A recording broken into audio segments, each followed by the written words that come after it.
కృప, కనికరము ఈ రెండు కూడా దేవుని యొక్క ముఖ్యమైన లక్షణాలు.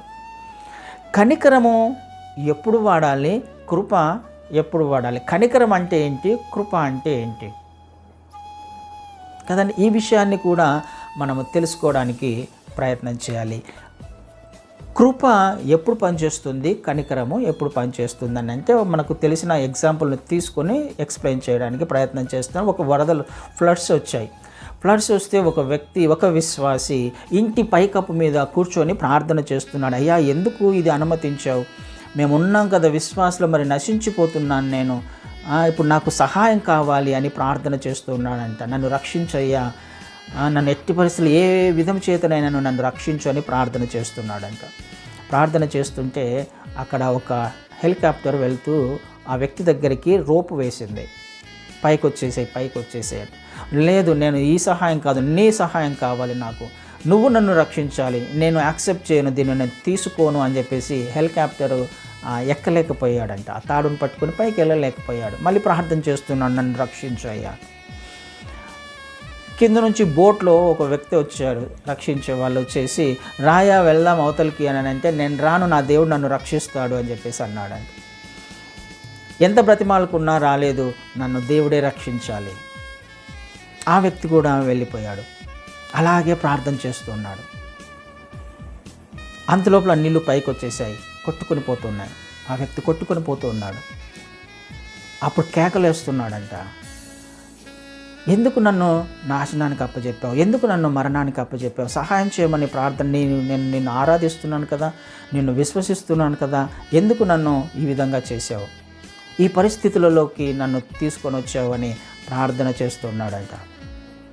అప్పుడు దేవుడు అన్నాడు, ఈ విషయం మనకు తెలుసు, అరే ఆ హెలికాప్టర్ పంపించింది నేనే రా, బోట్ను పంపించింది నేనే, నువ్వు విడిచిపెట్టావు దాన్ని, కాదనుకున్నావు, మరి కాదనుకున్నప్పుడు ఏం జరుగుతుంది కదండి?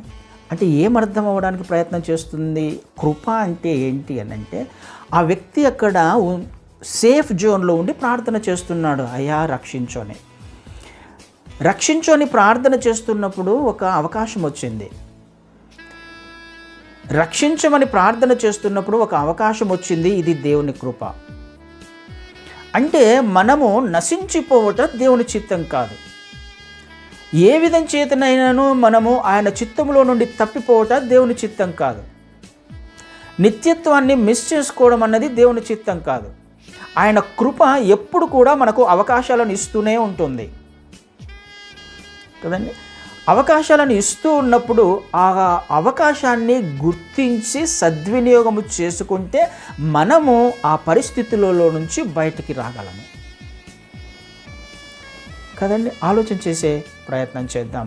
ఈ సంవత్సరం ఎందుకు నేను ఈ విషయాలు చెప్పడానికి ప్రయత్నం చేస్తున్నాను, ఈ అంశం అయిపోయేసరికి అర్థమవుతుంది. దేవుని కృప సహాయం చేయడానికి ప్రయత్నం చేస్తుంది, కానీ దానిని గ్రహించకుండా దానిని తృణీకరించి మనం ఏం చేస్తున్నామంటే అపాయంలోకి వెళ్ళి అప్పుడు మళ్ళీ కేకలేస్తున్నాం, ఎందుకు నన్ను ఇలా చేసావు అంటే దేవుడు ఏమని చెప్తున్నాడు?